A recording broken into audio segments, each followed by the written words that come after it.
Journée normale d'intervention pour ces ambulanciers et la route était longue.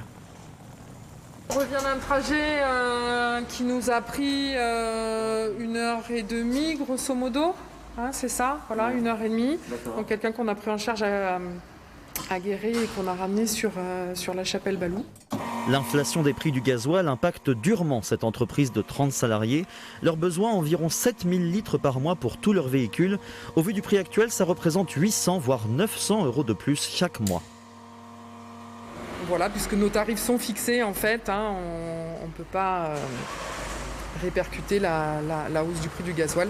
Donc voilà, c'est comme ça, mais on n'a pas le choix parce qu'on est des professionnels de santé, c'est notre outil de travail et donc bien évidemment il faut faire avec, on n'a pas le choix.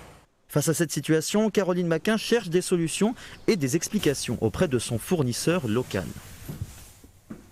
On aimerait bien pouvoir dire que la hausse va faire une pause en quelque temps, mais malheureusement on n'a pas de boule de cristal. Aveu d'impuissance donc, car le distributeur s'estime tout autant victime de ces envolées inéluctables des prix. Vous savez, nous on importe, on stocke, on distribue. Donc notre pouvoir est très limité. On doit entretenir un réseau.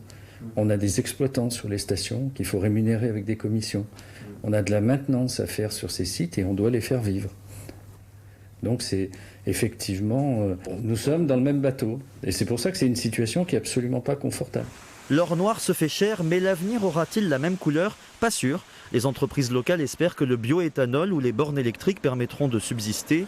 Encore faut-il développer ces techniques et surtout payer pour les avoir.